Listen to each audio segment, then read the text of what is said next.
아침을 시작하는 슬기로운 방법. 오늘 내게 이로운 뉴스 출발 새 아침. YTN 라디오 출발 새 아침 3부 문을 열었습니다. 먼저 경제 박뉴스 지금 만나보겠습니다. 알면 대박, 모르면 쪽박. 경제 박뉴스. 네, 경제 박뉴스 참 좋은 경제연구소의 이일채 소장 만나봅니다. 안녕하십니까? 예, 안녕하세요. 김현미 국토부 장관이 다주택자들이 내놓은 매물을 30대들이 이른바 영끌, 영혼까지 끌어모아서 매입하고 있다면서 안타까움 느낀다 말했다고요? 그렇습니다. 최근에 그 6.17 부동산 대책의 영향으로 이제 다주택자들, 법인들의 세금 회피성 매물이 나오고 있습니다. 예. 김현미 국토부 장관이 어제 이 국토교통위원회 전체 회의에서 이들 매물이 6월과 7월에 거래가 많이 이루어졌는데 이 물건들을 누가 받아갔느냐? 바로 30대가 영혼까지 끌어모아서 받아주는 양상이라며 안타까움을 느낀다라는 언급을 했습니다. 한마디로 이 다주택자가 내온 물건 비싼 가격에 30대들이 사들이고 있다는 얘기인데요. 이 발언의 배경에는 일단 김현미 장관의 생각은 3기 신도시 같은 경우 내년부터 사전 분양을 하고 또 올해만 하더라도 20만 호가 넘는 공급 계획을 발표했기 때문에 더 낮은 가격으로 저렴한 가격에 집을 장만할 수 있는 좋은 기회들이 많다는 생각입니다. 예. 김 장관은 또한 이 주택임대차보호법 시행이 집주인에게 일방적으로 불리한 것 아니냐라는 일부 의원들의 지적에 대해서도 그동안 사실 우리나라 평균 전세 기간이 3.2년이라는 걸 감안하게 되면 네. 이번 임대차법으로 평균 0.8년 연장해주면서 인상폭을 낮춘 것에 불과하다는 겁니다. 김 장관의 발언처럼 앞으로 집값이 떨어져서 무주택자들에게 좋은 저가 매수의 기회를 제공할지 아니면 잠시 떨어졌다가 오르는 풍선 효과를 반복할지 주목이 됩니다. 또 정부가 현재 부동산 중개 수수료 이 체계에 대해서도 손을 보려고 지금 검토하고 있다고요? 이 부동산 중개 수수료 개선은 이 고양이 목에 방울달기입니다. 네. 개선 요구 목소리는 크지만 이 12만여 명이 넘는 중개인 협회는 굉장히 큰 압력 단체입니다. 네. 집살이 고치기가 좀 쉽지 않은 사안인데요. 어제 김현미 장관이 현 부동산 중개 수수료 체계에 대한 문제 제기에 대해서 개선 방안을 고민해 보겠다라고 말한 겁니다.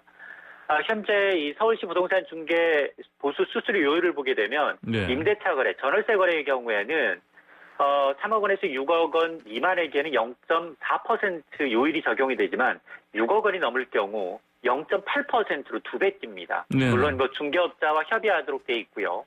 매매의 경우도 비슷합니다. 매매의 경우도 6억 원 이상 9억 원 미만의 경우는 0.5%이지만 9억 원 이상일 경우에는 집값의 최대 0.9%까지 받을 수 있도록 했습니다. 네. 여기다 이제 부가세 10%는 별도로 매매 당사자들한테 부과하는 관행이 있는데요. 네네. 이러다 보니까 예를 들어서 임대차 계약 수수료의 경우 5억 원짜리 주택 전세를 산다. 이럴 경우에는 한도가 200만 원에 불과하지만 네. 그러나 6억 원짜리 주택에 임대를 한다라고 할 경우에는 한쪽에서 내는 수수료가 480만 원으로 2배 이상 듭니다. 네. 이런 문제점 분명히 문제가 있는데요. 과연 정부가 12만여 명의 중개인 협회의 반발에도 불구하고 개선안을 내놓을지 주목이 됩니다. 네. 기업 규제를 총망라한 이른바 공정경제 3법. 이게 국무회의를 통과하면서 기업들이 예상한 대로 우려의 목소리 내고 있죠. 그렇습니다. 이 공정경제 3법이라는 건 상법 개정안, 공정거래법 개정안, 금융그룹 감독에 관한 법률 제정안입니다. 이게 어제 이 국무회의에서 의결됐습니다. 우선 상법 개정안은 대주주의 전횡을 이제 방지하고 소수주주의 권익을 보호하는 내용을 담고 있습니다. 그리고 공정거래법 개정안은 공정위의 전속고발권 이 폐지와 법 위반 시 과징금을 2배 상향하는 내용을 조여하고 있고요. 또 금융그룹 감독법 제정안은 자산 5조 원 이상의 요건을 갖춘 비지주 금융그룹을 감독 대상으로 지정하는 내용을 담고 있습니다. 예. 이게 아마 이달 말 국회에 제출될 것으로 보이는데요. 여당이 밀고 있기 때문에 통과 가능성이 굉장히 높습니다. 자, 이럴 경우 정부는 대기업에 기업 지배 구조가 개선이 되고 대기업 집단의 부당한 경제력 남용이 근절될 수 있다라고 보고 있지만 그러나 정작 재계에서는 지금 상황도 좋지 않은 상황에서 경제 활동을 위축할 수 있다라는 우려의 목소리를 내고 있습니다. 예. 자, 대한항공이 구조조정 일환으로 기내식과 기내 면세품 판매 사업을 매각하기로 했죠. 그렇습니다. 이 유동성 위기를 겪고 있는 대한항공이 결국 기내식과 이제 기내 면세품 판매 사업을 사모펀드에 매각했습니다. 예. 사모펀드인 이 한앤컴퍼니는 이 기내식 기판 사업 영업 양수 계약을 체결했는데요. 매각 대금이 9,906억 원입니다. 이 대한항공의 경우에는 이후 한앤컴퍼니가 설립할 신설법인의 사업을 양도하고 지분 20%가량을 취득할 계획인데요. 이 기내식과 이제 기내 면세품 판매를 담당하는 기내식 기판 이 사업본부는 연 매출이 2천억 원이 넘는 알짜 사업부였지만 대한항공이 당면의 유동성 위기를 해결하기 위해서 지난달 7일부터 이 한앤컴퍼니의 매각 양해각서를 체결한 바가 있습니다. 네네. 신설법인 지분 취득에 필요한 금액을 빼면 실제로 대한항공이 손에 쥐게 되는 현금은 약 8천억 원에 달서 못 미칠 것으로 전망이 되는데요.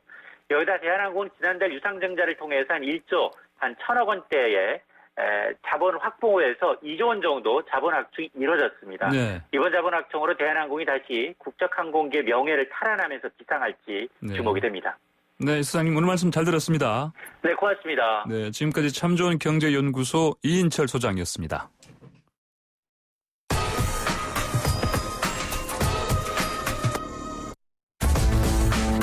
백기정 2호선의 사건 와이파일. 네, 하나의 사건을 입체적으로 풀어보는 시간 사건 와이파일입니다. 오늘도 이상과 감상의 이해를 도와주실 두 분 모셨습니다. 부드러운 카리스마 북하 백규정 전 수석경찰서 강력팀장 나와 계십니다. 안녕하십니까? 네, 안녕하십니까? 네, 그리고 예리한 카리스마 여카 2호선 심리상담 전문가 나와 계십니다. 안녕하십니까? 안녕하세요. 들어오시더니 지금 깜짝 놀라시네요. 여기 넘사벽이라고 예. 넘을 수 없는 벽처럼 굉장히 높은 그 플라스틱 가림판이 있어서요. 예.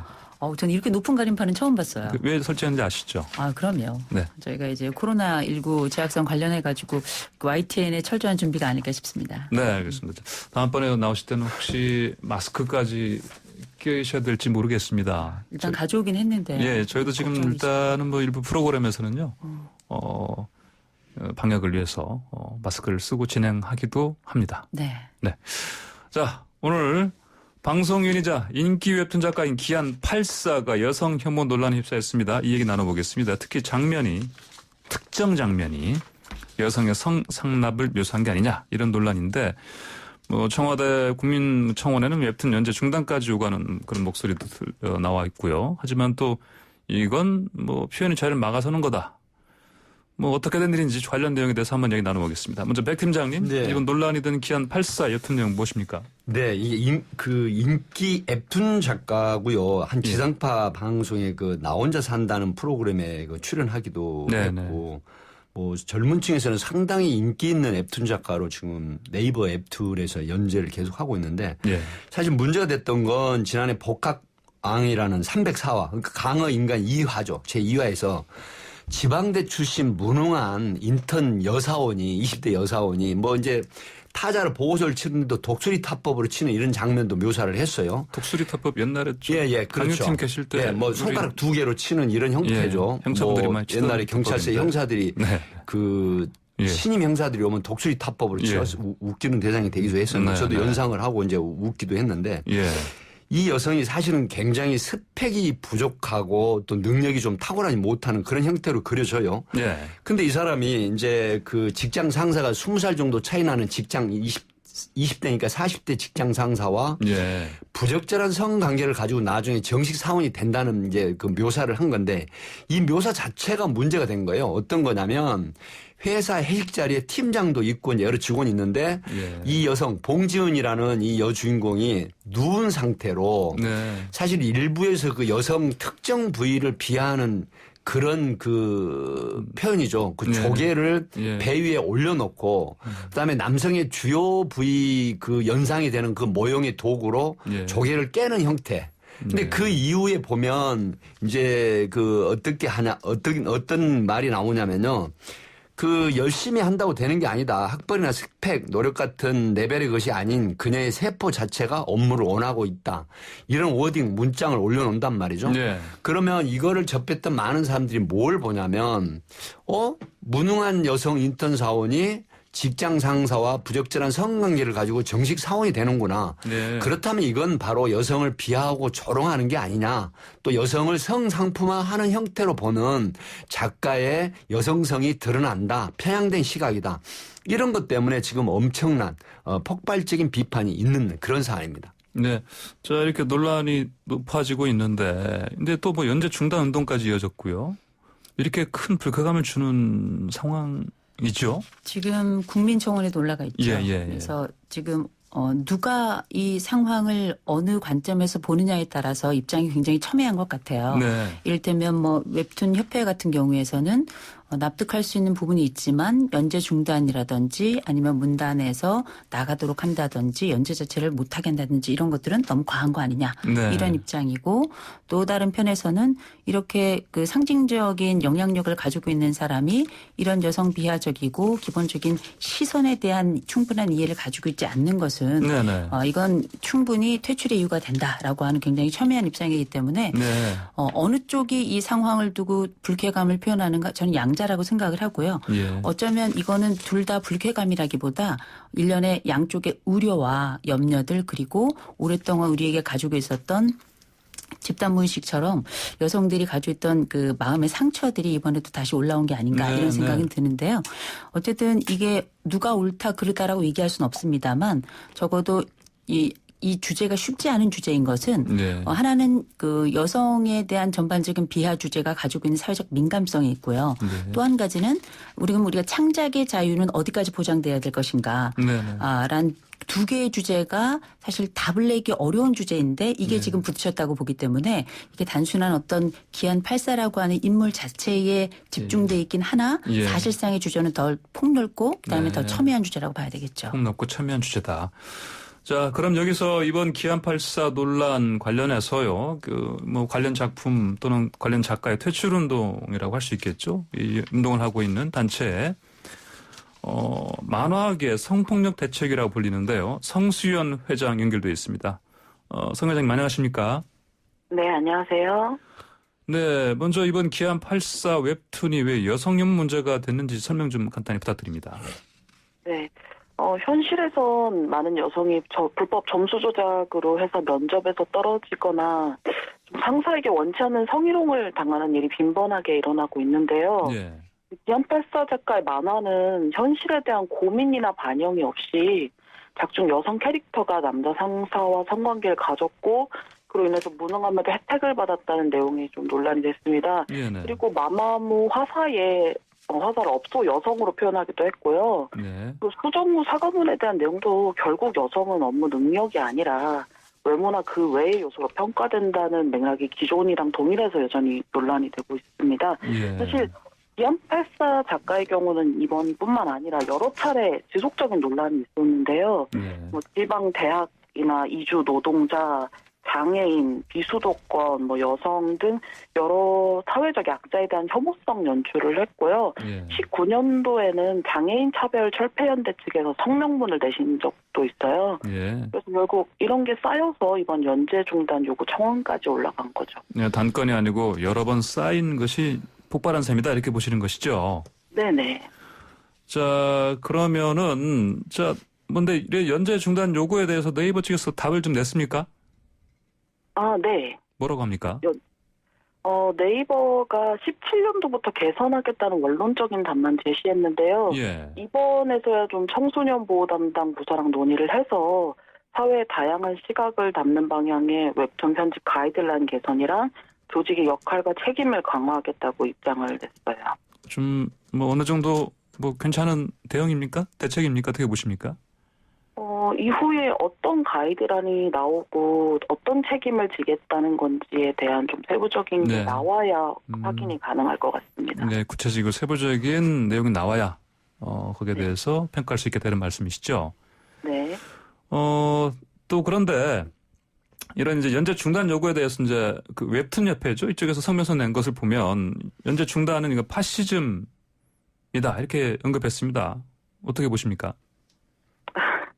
그 성명에 많은 왜곡이 있는데 해명은 별로 의미가 없는 것 같고요. 예. 먼저 연재중지랑 네이버의 책임에 대한 기자회견의 조치를 기본소득당 측에서 하신 거고 예. 이제 저희는 참여 요청으로 가서 저희 단체에서 작성했던 네이버 책임에 대해서 성명문 낭독을 했어요. 예. 그래서 한 개인보다 네이버의 책임이 가장 중요하다는 내용이었는데 뭐 웹툰협회는 못 본 척 하시는 것 같고요. 네. 연재 중단 요구는 가장 먼저 독자들한테서 시작됐는데 네. 현재 12만 명가량이 청원한 연재 중단 요구를 파시즘이라고 지칭하신 건 네. 사회가 좀 어떻게 변하고 있는지 모르시는 말씀이라고 생각을 해요. 예.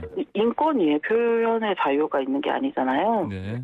타인을 혐오하고 인권을 침해하는 내용에 대한 비판을 개선하지 않고 결국 논란이 반복되니까 독자들이 분노하는 건 민주주의 사회에선 당연히 있을 수 있는 움직임이죠. 예. 아까 말씀하신 것처럼 기안84가 이런 어떤 논란의 내용을 담은 그런 창작물로 사실은 뭐 한두 번 이런 문제를 일으킨 게 아니다 말씀하셨는데 네. 그럼 앞으로 이제 어떻게 하시겠습니까? 만약에 기안84만이 아니고 다른 또 여성 혐오 관련 그런 내용들이 또 있는 걸로 전 들었는데요. 앞으로 어떤 네. 관련해서 어떤 운동을 좀 해나가실 계획이십니까? 네, 그렇죠. 사실 플랫폼이나 에이전시는 작가들한테 더 자극적이고 더 폭력적인 장면을 연출하기를 원해요. 예. 되게 구체적인 요구가 오기도 합니다. 그래서 그런 작품들이 수익률이 높기 때문이거든요. 네. 작가는 의리니까 따를 수밖에 없고요. 그래서 기업의 책임이 가장 크다는 말을 거듭 드리고 있는 거고, 예. 그리고 저희는 이제 보통 성폭력 사건이 접수되는 단체인데 이번 논란으로 한 중학생분이 연락을 주셨어요. 중학생분이요? 예. 네, 그래서 초등학교 3학년인 여동생이 있는데 네. 이 여동생이 기안84 만화에 나오는 봉지은을 닮았다고 예. 친구들한테 룸빵녀라는 별명으로 불린다더라고요. 그런 상황까지 네네. 지금 벌어지고 제발 있습니까? 예. 연재 중지되게 도와주세요라고 말씀하시는데 네네. 마음이 굉장히 좀 아팠고요. 네. 그래서 작가 스스로도 자신이 어떤 파급력을 가진 작품을 하고 있는지 또 내 만화가 어느 연령에 서비스되는지 윤리 문제는 없는지 등을 잘 살폈으면 좋겠고 예. 기업도 좀 그에 마땅한 책임을 줬으면 좋겠습니다. 이제 인권 침해가 표현의 자유가 아닌 시대가 왔으니까요. 네. 알겠습니다. 표현의 자유가 인권 침해로 이어질 수 있는 그런 시대에 왔다. 네네. 그 작가 본인의 자각이 일단 우선시 돼야 되겠네요. 그러니까. 네, 그렇죠. 예, 알겠습니다. 지금까지 성수연 만화계 성폭력 대책위 회장님 말씀드렸습니다. 오늘 말씀 감사합니다. 네, 감사합니다. 자, 계속해서 기안84 논란에 대해서 이제 우리 두 분과 얘기 나눠보겠습니다. 지금 네이버 웹툰 측에서 방금 얘기 나온 대로 사과문을 내긴 냈어요. 근데 내용 보시면 어떻습니까? 예, 그 네이버 웹툰이 이제 이렇게 해요. 창작의 자유를 최대한 존중하고 있다. 네이버 웹툰 플랫폼에서 연재되는 작품의 영향력이 계속해서 이제 커져가는 만큼 이후나 향후에도 다양한 사안들에 대해서 작가들과 긴밀하게 소통하겠다. 앞으로 많은 의견 청취하고 서비스 담당가 대상으로 이제 그 교육도 강화하겠다. 언론적인 이런 입장만 밝혔는데요.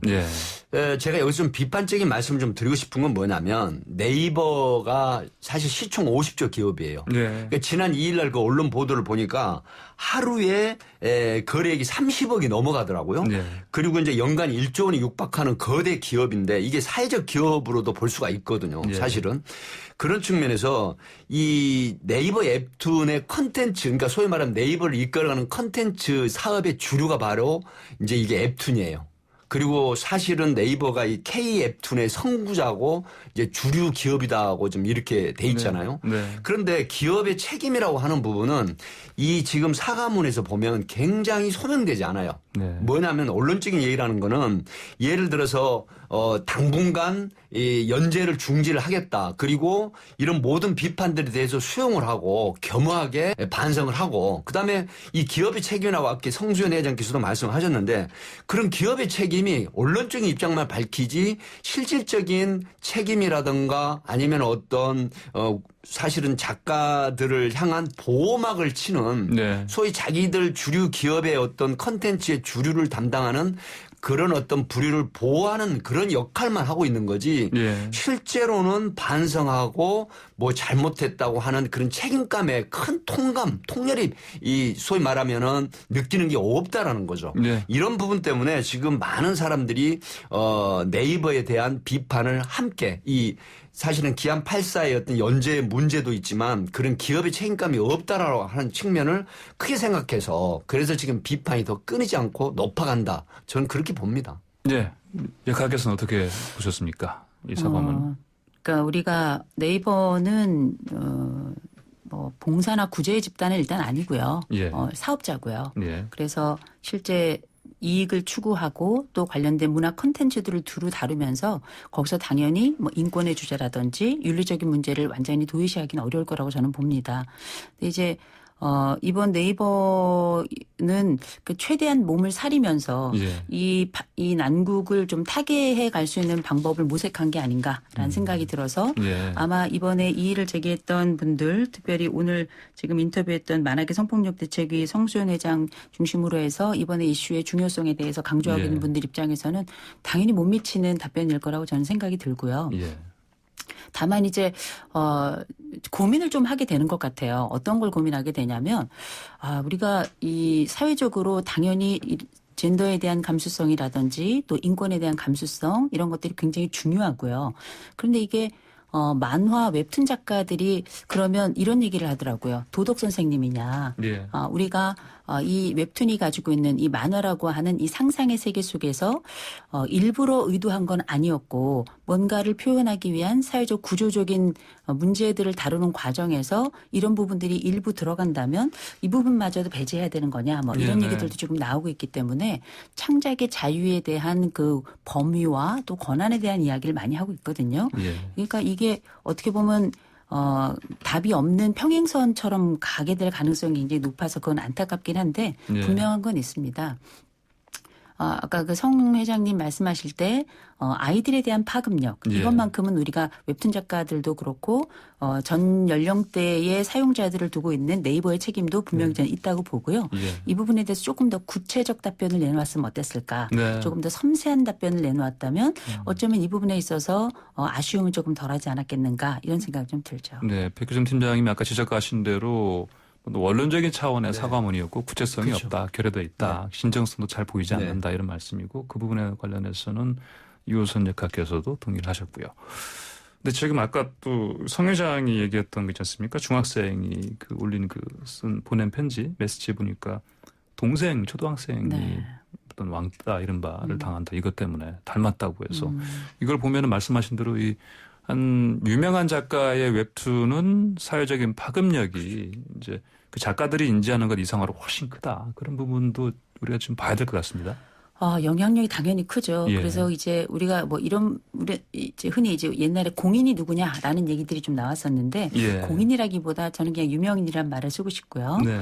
유명인들이 가지고 있는 파급력은 과거 단순하게 매체가 TV로 한정될 때에 비해서는 비할 수 없이 많이 커졌고요. 예. 특별히 연령대가 인터넷이라고 하는 특별히 또 익명성이라든지 다양성을 기반으로 한 매체로 퍼져나가기 때문에 네. 사실은 그 우리가 뭐 19금 아니면 이렇게 한다 하더라도 15금 이렇게 한다 하더라도 연령대에 대한 통제가 거의 되지 않습니다. 예. 이렇다 보니까 이런 다양한 그 독자층들에 대한 충분한 고려를 해야 되는데 예. 그러면 예를 들어서 우리 기안84 같은 경우도 이 경우를 보면 처음에 기안84가 인기를 얻게 된 것 자체가 이 사람이 굉장히 직접적이고 예. 또 굉장히 단호하기도 하고 그러면서도 상황에 대해서 직격탄을 날리는데 이 부분이 사람들에게 주는 유쾌함과 통쾌함이 있었기 때문에 예, 이게 예. 또 매력이었는데 가릴 게 많아지면 매력은 떨어질 수도 있어요. 예. 그러니까 이런 그 양자 속에서 어떤 그 선택을 해야 될 것인가에 대한 고민은 커질 수밖에 없을 거라고 보고요. 예. 또 다만 우리가 비평 영역 중에는 독자 반응 비평이라는 게 있습니다. 예. 결국은 그 작품이 그 마지막 탈고를 하게 되면 그건 독자에게 던져지고 그 이후에 그건 독자의 것이지 저자의 것이 아니라는 거예요. 해석자에게 맡겨져 있다는 겁니다. 네. 그래서 이 부분이 동일한 본문이라도 어떻게 해석될지의 여지도 좀 있고요. 또 특별히 그 대상을 집중으로 우리가 작품을 쓴다고 할 때 사실상 우리가 이런 부분에 대한 조율을 시작하게 되면 그 독자는 완전히 또 잃게 되는 네. 이런 양상이라 요 가감의 여부 또 네. 그다음에 정서의 방향을 어디다 둘 것인가 또 도덕적이거나 인권의 측면에 있어서의 그런 영향력을 충분히 고려하는 그 뭐랄까요 신의 한 수가 네. 작가들에게 이제 필요한 때가 아닌가 싶습니다. 그 웹툰 작가라고 하는 부분은 지금 논란이 되고 있는데 사실은 이전에도 많은 논란이 있었죠. 근데 제가 좀 기억을 하는 건 뭐냐면 복학항 중에 여고생들이 2학기에 이제 그 학교를 나와요. 네. 2학기에. 학교를 나왔는데 대다수의 여성들이 뭐 낙태를 하거나 또 임신을 하거나 이런 모습을 그렸고요. 예. 또 하나는 뭐냐면 2019년 그 같은 작품에서 저도 가끔 봐요. 예. 보는데 어떤 게 좀 안 되냐면 이 작가 기안84의 작가의 그 여성성이 뭔지 굉장히 궁금한데 사실 동남아 출신 그 장애인 그 청각 장애인 묘사를 하는 거라든가 네네. 이런 부분이 소위 말하면 약자에 대한 개념이 굉장히 좀 잔인하다고나 할까 그런 느낌을 제가 받았는데 네네. 굉장히 함부로 다루고 거칠게 다룹니다. 네. 그런 부분들이 어떻게 보면 이 경제적인 그 입장에서 수익 창출에 대한 그런 것을 무시를 할 수는 없겠죠. 네. 그럼에도 불구하고 표현의 자유 뒤에서 약자라든가 어떤 그 장애인이라든가 또 사회적으로 비교적 곤란한 그런 사람들을 거칠게 다루고 함부로 다루고 하면서 어떤 희열이나 카타르시스를 주는 네. 그런 부분들이 과연 옳은 것인가. 그래서 이 표현의 자유 뒤에 숨어서 약자를 조롱하고 모멸하고 괴롭히는 네네. 거칠게 다루는 이런 것들이 컨텐츠로 만들어지면서 알게 모르게 많은 독자들에게 그런 사회적 약자 계층에 대한 함부로 대하는 심리를 키울 수도 있단 말이죠. 네네. 그렇다고 하면 작가라고 하는 부분은 사회적인 어떤 정의감도 있어야 되거든요. 자기의 네. 수익 창출이라든가 어떤 작가의 그 작품의 특성도 있지만은 네네. 적어도 사회적 책임에 대해서는 어느 정도 생각을 해야 돼요. 네. 그렇기 때문에 수익 창출이나 이런 부분 가지고 너무 어떤 그 사회적으로 비난을 받을 것을 고려하지 않은 상태에서 작품을 계속해 가는데 거대 기업에서 이걸 묵과하고 또 네이버 웹툰 쪽에서는 파시즘이다. 심지어는 일부에서는 이렇게 얘기를 하죠. 그 파시즘이 바로 나치즘이다. 이렇게 반박도 하더라고요. 네네. 이런 부분들에 심각한 고민이 좀 있어야 되지 않나 하는 개인적인 생각입니다. 네. 그 지난번에도 한번 우리 다뤘지만 그 의정부 학생들이 뭐 이른바 블랙페이스 관련해서 인종차별 논란이 일어났었습니다. 근데 항상 나오는 얘기지만 의도한 거 아니었다. 뜻하지 않은 거였다. 이런 내용인데 이번에도 사실은 비슷한 내용이 나오는 것 같아요. 이렇게 뭐 의도하지 않은 비하다. 이런 게 이제 잠깐 뭐 짚어주셨지만 그 어떻습니까? 왜 이렇게 자꾸 나오는 겁니까? 우리 사회에서?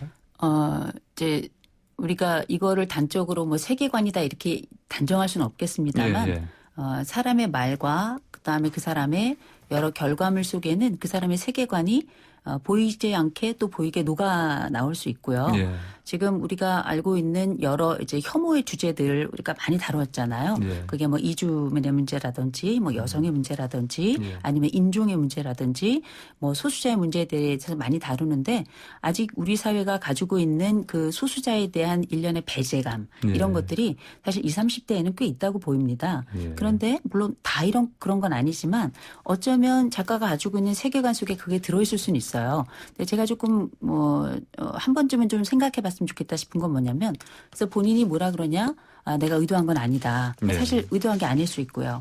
근데 제가 기안84를 보면서 제가 이 사람을 두둔하거나 저는 이분을 잘 모릅니다. 잘 모르는데 분명한 건 보니까 사과를 했더라고요. 그리고 네. 본인의 작품의 일부를 또 수정을 했고요. 네. 그렇다면 이 사람을 파내는 게 옳은 것인가? 네. 아니면 다음번에 이 사람의 행보를 한번 좀 보면 어떨까? 네. 그래서 우리가 삶이라는 건 처음과 끝만 있고 그리고 좋은 것과 나쁜 것만 있는 게 아니라 과정이라는 게 있기 때문에 네, 네. 만약에 다음번 작품이 나왔을 때 우리가 좀 주의해서 볼 만한 그런 변화의 기조가 보인다면 어쩌면 이것도 또 하나의 교육이 되지 않을까 이런 생각도 좀 해보게 되더라고요. 네. 하나의 어떤 교육의 계기.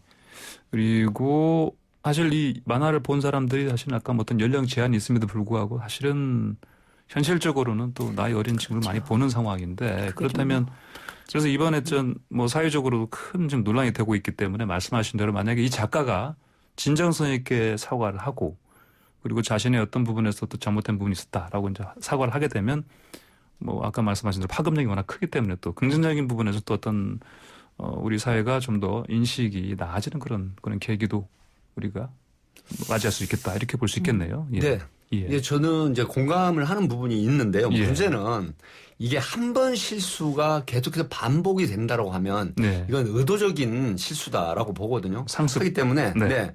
사실은 지난번에 제가 말씀드렸지만 몇 번의 여러 가지 그 문제가 있었어요. 네. 그렇다고 하면 어느 정도 이게 표현의 자유를 보장을 하되 예. 작가의 징계를 어느 정도는 함으로 해서 좀 정화가 돼야 되는데 네. 사실 네이버 웹툰을 보면은 제가 알아보니까 자율규제위원회라는 게 있어요. 웹툰 자율규제위원회. 네. 어떤 관에서 주도를 하거나 아니면 어떤 강제력이 있는 게 아니고 그네들의 자율규제에서 이게 통과가 되고 연재가 되는 그런 부분들이더라고요. 예. 그렇다라고 하면 사실 이너서클리즘이 이게 발동을 한다라는 거예요. 그러니까 손을 안으로 굽는다. 네. 그러면 예를 들어 이번에 웹툰 그 협회 측에서도 뭐 파시즘이다 공격을 하고 그 작가의 어떤 그 생계를 끊어버리는 형태의 그런 어떤 저돌적인 공격은 삼가 달라. 예. 이런 식으로 오히려 반대로 공격하는 형태가 돼버렸거든요. 예. 그러니까 문제는 한 번 실수는 병가이 상서다 이해가 되지만 이게 반복되는 의도되는 실수를 반복한다라고 하면 이것은 네. 뭔가 숨겨진 의도가 불순하다라고 예. 보기 때문에 일정한 부분에 퇴출까지는 아니지만 그래도 적어도 사회적 기업이고 큰 기업체에서 스스로 자율규제위원회에서 어떤 명분이 있다고 하면 일정한 기간에 징계를 해서 연재를 중단을 일정한 기간에 해주거나 네네. 그다음에 그 기간이 끝나면 다시 연재를 시작하는 이런 형태가 있음으로 해서 사회적인 책임을 다하고 또 독자들에 대한 반성 내지는 공공의 이익에 반하는 행동의 규제 이런 것들이 좀 가해져야 되지 않느냐 하는 게 제 기본적인 생각입니다. 네, 기안 84의 과거 행적을 봤을 때 이건 뭐 초범이 아니고 그렇죠. 반복되는 의도된 네. 실수를 하고 있다라고 좀 보여지거든요. 예, 범죄 시각으로 봤을 때 상습범이다. 이런 행위에 대해서는 어떤 실질적인 어떤 그렇죠. 뭐 퇴출은 아니더라도 네. 어떤 일정한 기간의 징계가 필요하지 않느냐. 네. 이런 얘기입니다. 알겠습니다. 자, 두 말씀 오늘 잘 들었습니다. 감사합니다. 감사합니다. 네, 지금까지 백규정 전 팀장님, 이호선 심리상담 전문가였습니다. 네, YTN 라디오 출발새 아침 3부 순서 여기서 마치고요. 잠시 후 4부로 돌아오겠습니다. 뉴스 탐구생활 즐거운 스포츠 네, 우리의 가슴을 뜨겁게 달궈주는 스포츠 뉴스 시간입니다. 최동호 스포츠문화연구소장과 함께 짚어봅니다. 최 소장님 안녕하십니까? 예, 안녕하세요. 네, 최 소장님도 지금 들어오시더니 한 말씀 하시네요. 아, 예. 좀 가까이 가려고 하는데 차단을 해서 예. 저와 우리 또 황무선 기자 사이에 또 예. 이 벽이 있습니다. 예. 이 코로나19인데 이거 네. 참아야죠. 뭐, 견뎌내야죠. 우리 둘 사이 마음의 벽은 원래 별로 없잖아요. 네. 예. 코로나가 지금 만들어 놓은 예. 투명 막은 빨리 이거 없애고 극복해야죠. 이제 극복해야죠. 함께 모두 다 노력을 해가지고. 예. 예. 네. 자, 유럽 축구연맹 챔피언스리그에서 바이에른 뮌헨 우승 차지했습니다. 워낙 예. 강팀이죠. 뭐 엄청난 경기력 과시했죠. 예, 그렇습니다. 그제 새벽이었었죠. 유럽 예. 최고의 클럽팀, 그러니까 프로팀을 가리는 대회이죠. 예. 챔피언스리그 결승전에서 이제 바이에른 뮌헨이 프랑스의 파리 생제르맹을 1대0으로 이겼습니다. 근데 이 축구에는 이 트래블이라는 개념이 있거든요. 네. 우리말로 하면 삼관왕입니다. 네. 그러니까 무슨 대회를 다 우승해야지 삼관왕이냐? 자국의 리그, 네, 또 네. 자국의 FA컵, 그리고 유럽에선 챔피언스리그. 챔피언스리그. 예. 이 바이에른 뮌헨이 이 삼관왕 트래블을 달성한 거죠. 네, 네. 그러니까 이 트래블 정도 되면 쉬울 것 같은데 좀 어렵거든요. 때문에 당대를 대표하는 프로팀이다라는 어떤 영광을 가져가게 됩니다. 네. 바이에른 뮌헨이 2013년 이후에 7년 만에 이제 트래블 달성했는데 예선부터 결승까지 11경기인데 11경기 전부 다 이겼습니다. 예. 특히 대단하네요. 인상적인 거 8강전에서 FC 바르셀로나 만났거든요. 네, 네. 이 FC 바르셀로나를 8대2로 그냥 깨부쉈습니다. 네. 그래서 이번에 그 챔피언스 리그 기간 동안에 바이에른 뮌헨이 이 유럽의 축구 팬들에게 공포의 팀 뭐 이런 좀 강렬한 이미지를 남기기도 했죠. 예, 8대 이게 뭐 8대 가르마 승리라고 하던데. 예. 일부 예, 기자는. 예. 네. 이런 FC 바르셀로 이 선수들은 이 네네. 8대2 패배 이후에 굉장히 자책하고 괴로워하는 그들의 이제 자부심에 이제 상처를 남겼기 때문에 그런 SNS 글들이 많이 올라왔었죠. 그러니까요. 심지어 원래 8대가 이른바 우리 아저씨들 머리 스타일로 이제 예, 사람들이 이제 그 얘기를 하는데 예. 이게 8대가 이게 잘 또 나눠지거든요. 확실하게. 저기 예. 8대이면 이 바이에른 뮌헨이 8골을 넣은 거잖아요. 그러니까요. 축구에서 8골이면은 전후반 나눠도 4골씩인데 정신없습니다. 골 터지느라고 그런 경기였었죠. 총 10골 아닙니까? 예. 예. 그러니까 확실한 가르마 갈라듯이 확실한 예. 승리였습니다. 예전에 손흥민 선수가 이제 독일 리그에서 뛸 때에도 보면 예. 이 뮌헨 팀만 붙을 때는 그때 승리를 잘했죠. 예. 특히 강했던 네네. 팀이 분디가에서 뛸 때는 이 바이에른 뮌헨이었었고요. 예. 이 토트넘으로 이적한 이후에는 이 도르트문트에 특히 네. 이 강했고 이 챔피언스 리그에도 손흥민 선수가 좀 강한 면모가 네. 있죠. 예. 자, 오늘 나눌 얘기 또 뒷얘기가 있습니다. 예. 결승전이 끝난 뒤에 벌어진 상황인데 생제르맹 팬들 파리에 예. 또 난동 부렸네요. 네, 그렇습니다. 근데 이게 참 제가 2018년도에 유럽에서 예, 계셨죠. 그때 월드컵 프랑스가 승리했잖아요. 예. 우승했잖아요. 예. 난리가 났어요 그때도. 예. 저도 그 취재를 할 수밖에 없었는데 특히 이제 샹젤레제라든지 이쪽 시내에 가보면 완전히 그냥 이번에도 제가 들었는데 예. 난동 부리고 다 부수고 불 지르고 그렇습니다. 예. 난리가 났거든요. 그때는 물론 승리해서 한 건데 예. 이번에는 이제 패배해서 패배의 어떤 이 좌절감을 그냥 폭력적으로 표출했죠. 그런데 이번에 돌출적으로 발생한 이례적인 일이었다고 한다면 오늘 제가 별로 드릴 말씀은 없습니다. 굉장히 사건적으로 처리해서 왜 그랬냐. 몇 명이 체포됐다. 간단하게 끝낼 얘기거든요. 이게 일상이라고 봐도 무방할 정도로 유럽 축구에서는 폭력이 이 훌리건들의 난동이 일상적이라는 얘기죠. 그래서 말씀을 드리는 건데 간단하게 말씀드리면 이 파리 생제르맹의 팬들이 또 사고를 친 겁니다. 또 친 겁니다. 또 쳤다. 결승전 패배 이후에 분풀이로 파리 시내 곳곳에서 폭동 수준의 난동을 부렸거든요. 그래서 경찰이 148명 체포했습니다. 우리나라에서 벌어지는 대형 시위나 집회에서도 148명 체포는 굉장히 이례적인 숫자죠. 그게요? 이전에 아까 말씀드린 대로 또 거기서 노란조끼 운동이라 있었어요. 그래서 유명한데 그때도 이렇게 폭력 시위가 있었는데 그때도 이렇게 148명 한꺼번에 체포한 적 제 기억에 거의 없습니다.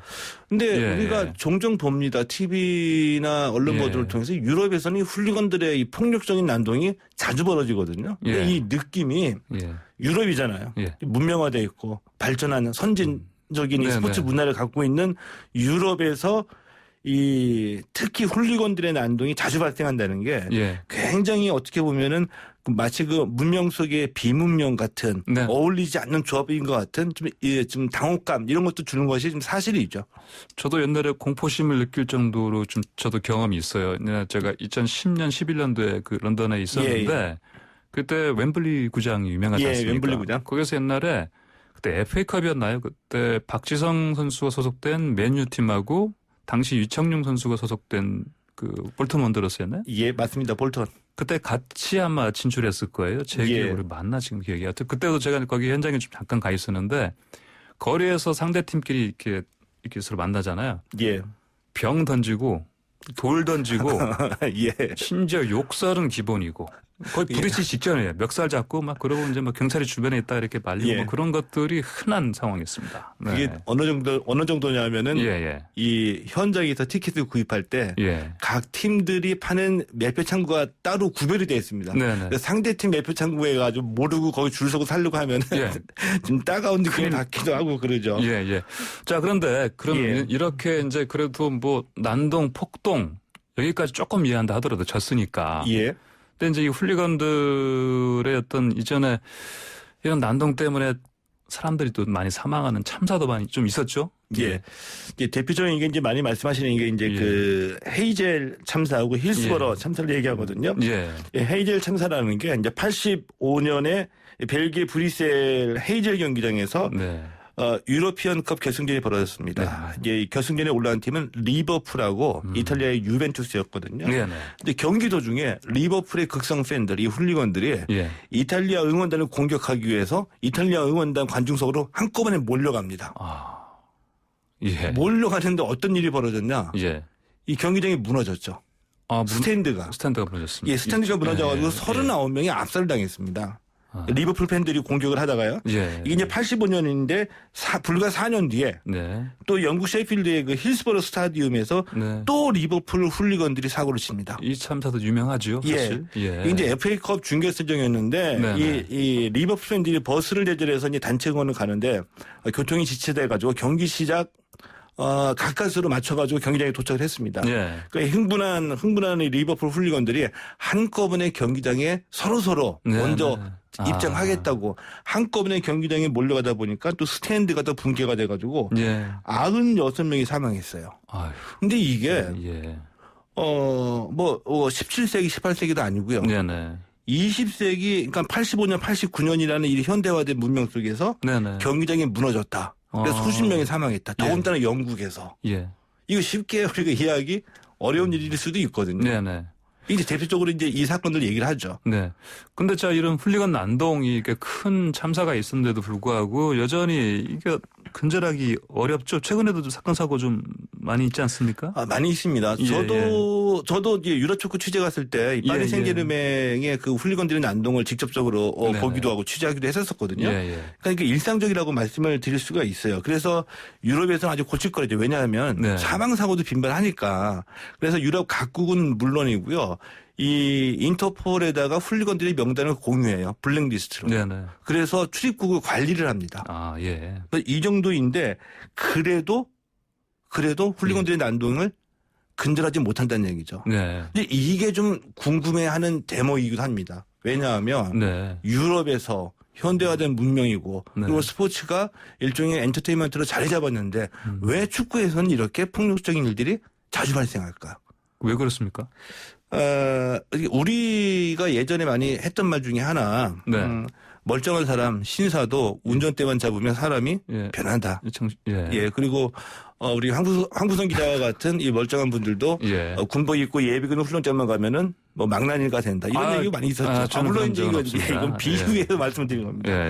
그러니까 이 영국이나 유럽에서는 멀쩡한 사람도 축구장만 가면은 이 축구장이라는 공간 속에서 다른 사람으로 폭력적으로 변한다는 얘기죠. 또 왜 변할까? 이게 이제 문제인데, 이 축구의 발생을 조금 보면은 축구를 보통 노동자의 스포츠라고 얘기를 하거든요. 이 테니스나 골프 같은 거는 규격적인 스포츠고요. 왜 노동자의 스포츠냐 하면 축구의 원형이 이 산업혁명 시기 영국에서 만들어집니다. 이제 산업혁명 시기 노동자들의 삶이 굉장히 힘들었죠. 이 스트레스 풀 수 있고 뭔가 소리 지를 수 있고 삶의 어떤 애환을 달래고 이런 공간이 축구밖에 없었습니다. 그러니까 조금은 이 노동자들이 과격하다는 얘기가 아니라 조금은 축구장에서 응원이 과격했죠. 여기에 스포츠가 갖고 있는 기본적인 폭력성이 있어요. 상대를 이겨야지 됩니다. 이기는 게 최선이다라고 생각할 수도 있고요. 그리고 축구는 몰입하기가 쉽죠. 대중적으로. 왜냐하면 룰을 몰라도 볼 수 있어요. 공은 발로만 찬다. 손으로 대면 안 된다. 그리고 계속 쉴 새 없이 움직이는 역동성이 있고 인간의 가장 원초적인 움직임. 뛰고 부딪히고 머리로 박고 넘어져서 구르고 골 넣었을 때 포효하는 모습. 여기에 열광하게 되는데 이거를 좀 더 산업적으로 키우기 위해서 교묘한 코드를 집어넣는 게 있어요. 어떤 식으로? 지역주의와 내셔널리즘이죠. 그걸 교묘하게 어떤 그런 것들을 은근히 코드로 집어넣죠. 왜냐하면 공식적으로 얘기하면 문제가 크기 때문에 뭐 예를 들어서 내셔널리즘이 과잉이 되면 폭력 사태를 야기할 수 있기 때문에 공식적으로는 절대 이제 금작으로 있습니다. 그런데 만약에 올림픽에서 우리 팀 응원 안 하면 재미있습니까? 스포츠에서 우리 팀 응원 안 하면은 우리 팀이랑 특정 팀, 나의 학교의 팀, 우리 고장의 팀 이런 개념이 없어지면 재미가 없어지거든요. 그러니까 이 스포츠 단체 상업화가 되면서 돈을 벌여야 되는 분들이 가장 주목한 게 사실은 축구에서 내셔널리즘과 지역주의입니다. 지역주의. 그래서 만약에 우리나라에서 봤을 때 프로야구와 프로축구만 보면은 프로야구가 훨씬 더 인기가 있죠. 그런데 그 인기의 그 근원이 뭐냐면 출범할 때 프로야구는 철저하게 우리나라 지역주의에 근거해가지고 지역 기업을 우리 연고지역에다 할당을 했죠. 그랬죠. 여기에 이제 많이 그 매도가 그 매몰이 돼가지고 네. 프리야구가 굉장히 많은 인기를 얻기도 했습니다. 네, 그러니까요. 뭐 우리가 또 말씀하신 대로 이게 우리나라 뭐 프로 축구도 프로 야구가 그랬었죠. 예. 네, 프로 축구는 뭐 좀 다른 면에서 바라봐야 될 것 같고요. 스포츠는 스포츠로 봐야 하는데 이게 예. 참.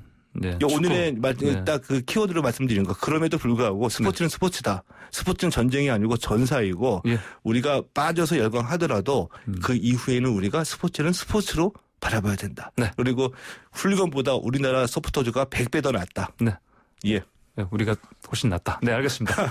오늘은 스포츠 소식 잘 들었습니다. 감사합니다. 예, 고맙습니다. 네, 지금까지 최동호 스포츠 문화연구소장이었습니다.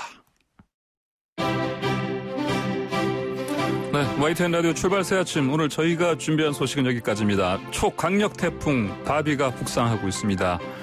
콘크리트 벽 무너뜨리고 유리창 깨뜨리는 거센 강풍 그리고 폭우를 동반해서 큰 피해가 우려됩니다. 태풍 영향을 가장 먼저 받는 제주도에는 태풍 경보가 내려 있습니다. 북상하면서 서해 쪽은 물론이고요. 내륙에도 영향권에 들 예정이니까 태풍 피해 단단히 대비하셔야겠습니다. 출발 새 아침은 내일 아침 7시 정각에 변함없이 슬기로운 내용으로 찾아뵙겠습니다. 저는 황보선이었습니다. 감사합니다.